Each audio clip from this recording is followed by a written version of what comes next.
Hello, everybody. Hello, everyone. Welcome. Welcome to another episode of Now More Than Ever. Now More Than Ever is a show where we bring you two amazing positive stories every single day. So, if you're coming in for the very first time, uh, join in and get your friends and family to watch because this is the most positive, inspiring show on the internet out there right now. Every evening, 7 p.m., we're late by about 5 minutes trying to set things up, but every evening, 7 p.m. on Facebook, we bring you two awesome positive stories. And today we have two amazing stories. We even have a guest joining in, and I also have a surprise bonus for you at the end of the first story. So do hang around through the entire show because you have some amazing surprises coming in for you. All right, so we will now get into the first story. And today's first story is about a brave woman who overcame her own personal trauma to empower hundreds of others so they can protect themselves. I'm talking about Chavi Dawar. Chavi Dawar was a child of 6 when she was sexually abused. As she grew up, this childhood experience often brought feelings of anger and anxiety, even suicidal thoughts. And it was then that Chavi sought help from therapy, meditation, and writing. And this period of healing gave her the courage to finally tell her parents about the abuse. But what really helped her come to terms with her abuse was opening up about it to the team from a citizen run initiative called Break the Silence. Ladies and gentlemen, we will have Chavi joining us in a few moments, but I wanted to really write and tell you about what Chavi has managed to do. As she overcame her own trauma, Chavi realized that she wanted to raise awareness about child sexual abuse through education and prevent other children from suffering in silence the way she did. And so today, Chavi is a trained personal safety educator. She's educated more than 30,000 students and over 20,000 parents and teachers about child sexual abuse. This is a matter of grave concern, and this is the kind of impact that Chavi has managed to achieve. She is, in fact, regularly invited by schools in Hyderabad and elsewhere to conduct age appropriate sessions for students and staff. The crux of personal safety education, Chavi says, is teaching children about their bodies, how to identify good and bad touch, and how to identify adults that they can trust and confide in. Now, before I go kind of really further, I would love to get Chavi join us. And Chavi, could you please come in? Thank you Yeah. so much. Hi. Hi, Chavi. How are you? I'm good. I'm good. Thank you for having me. Thank you so much for joining in, and thank you so much Pleasure. for agreeing to be on this platform and really sharing more about the work that you do. Pleasure. Shavi, the most important question that a lot of people have is how important is it to have personal safety training for children? Well, you see, children are innocent, we all know, and they do not actually have a language or a way to understand when child sexual abuse is actually happening. They don't know what's happening, and it takes them years to understand what has happened. Therefore, what personal safety does is empower them with that knowledge. So once they know about what their bodies are, once they know about what is safe and unsafe for them, they can actually report it. They can actually identify it. So that's why it is very, very important to have personal safety as early as a child starts understanding other words and sentences. Of course, it has to be in an age appropriate manner.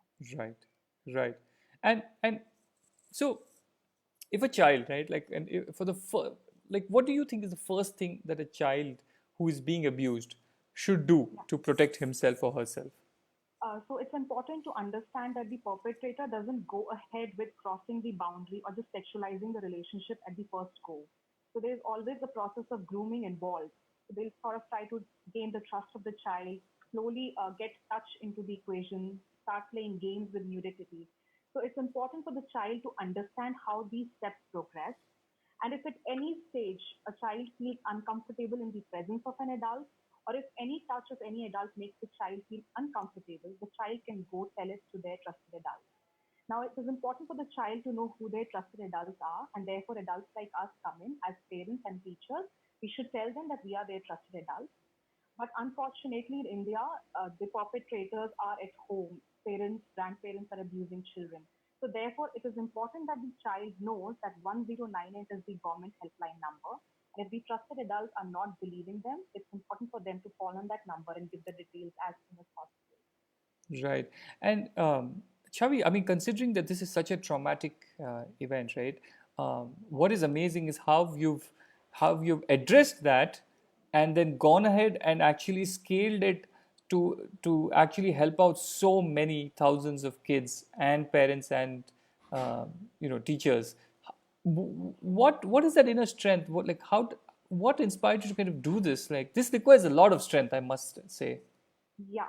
So, I mean, you just in my introduction told that there were years of trauma. And also, there was an inherent sort of possessiveness for children. So, if a stranger is walking past me and is sort of taking the child up, against the will of the child, it would make me very agitated. So, I had this inherent possessiveness and care towards children. And therefore, when I got in touch with this team of Break the Silence, they sort of motivated me to use this inherent, power, the inherent love for children towards training them. And it was in my first session, which I went in very nervous that would I be able to do or not. And, looking at their brightened, strengthened faces gives me all the courage and gets me going. So, yeah. Wow, wow. And Chavi, the other question I have is if someone encounters a case of abuse, right? You do see once in a while something abnormal, and you might suspect that there's a case of abuse. If I, as an adult, really encounter this somewhere, what do you suggest I should do? It is the responsibility of every adult to, number one, safeguard the child. So if it is in your rights to get the child away from that perpetrator or that adult, do that first.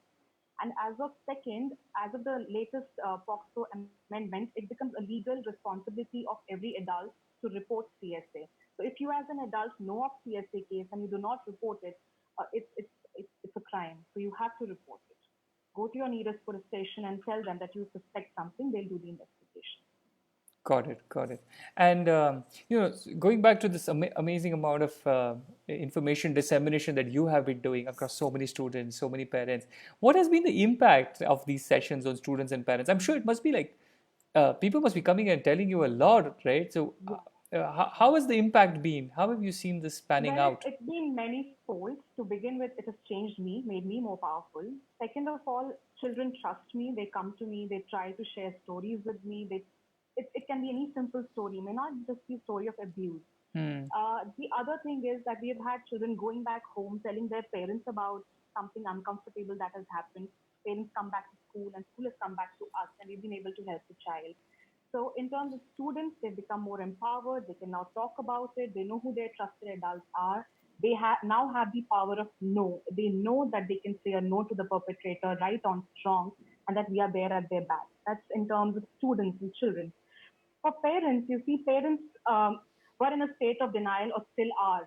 They don't want to accept the reality of CSA unless it hits very close to home. But with these sessions, they know what CSA is and that it can happen anywhere, any caste, creed, or economic background. So therefore, they've become more enlightened about it, more vigilant about it. With teachers, of course, our students spend most of their time with their teachers, and it becomes important that they understand CSA as well. Right.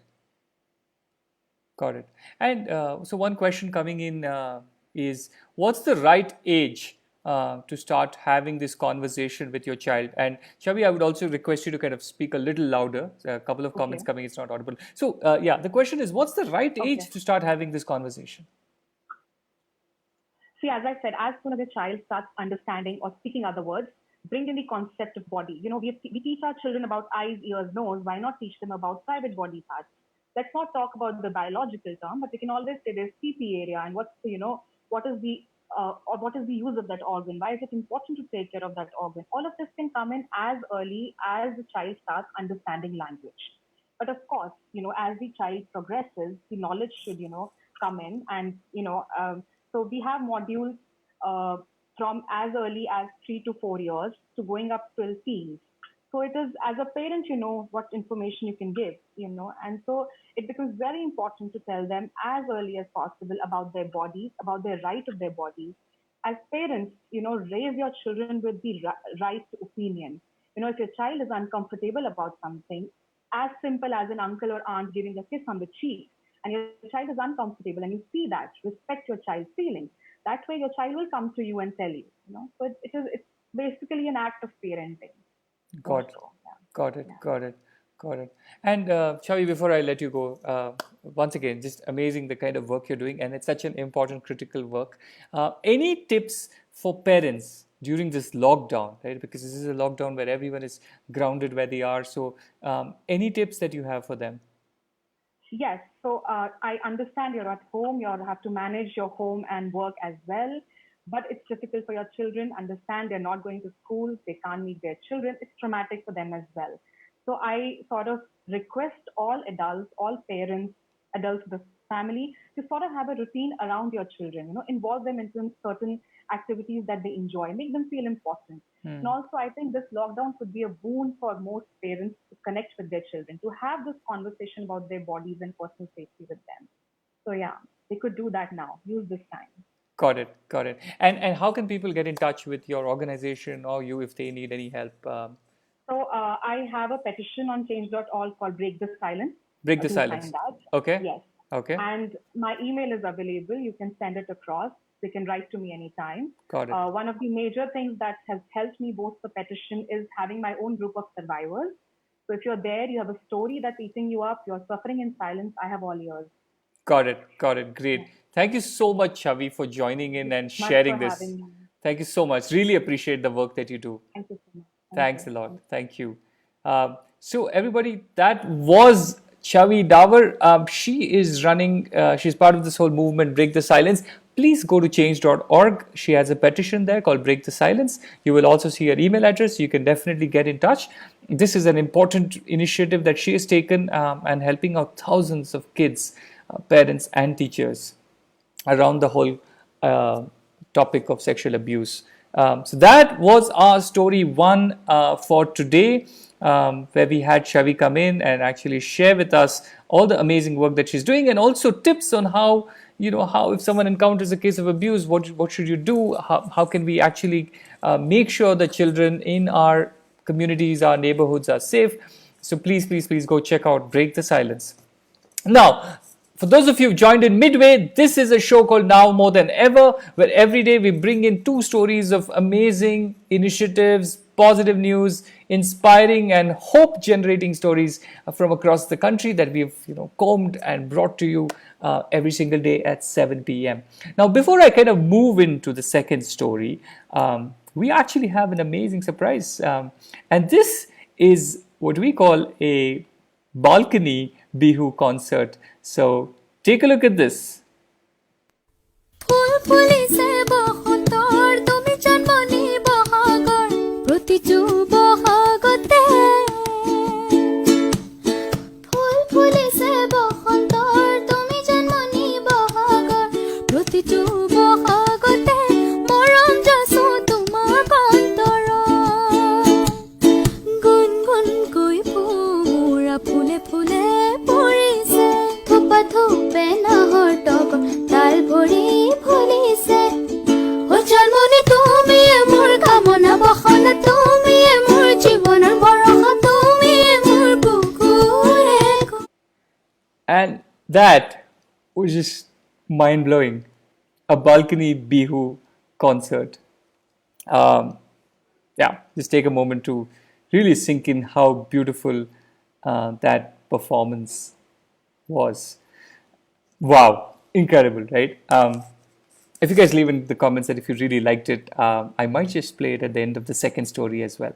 All right, so we will now move to the second story in the show Now More Than Ever.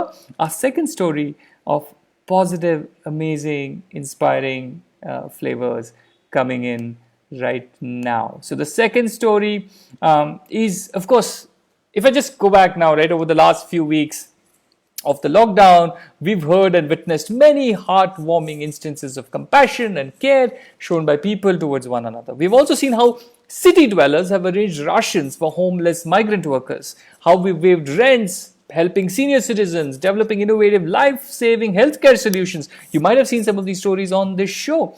But today's second story is of a good Samaritan who's moving mountains to save dogs. So this story, and I'm just going to tell you what he does. He is a 50-year-old Delhi man who is arranging 50 kgs of food daily in order to feed 400 stray dogs. Yep, so that is what our second story is about. Now, as you know, restaurants and food joints are the main source of food for stray dogs. Now, since the shutdown, the food joints and restaurants have closed and people are off the street, and many thousands of animals are going hungry across Indian cities. Now, fortunately, we have among us many selfless volunteers who take the trouble to feed these helpless animals and prevent them from starving. So the picture that you just now saw is that of 50-year-old Jotwinder Singh, or Jojo, of Delhi.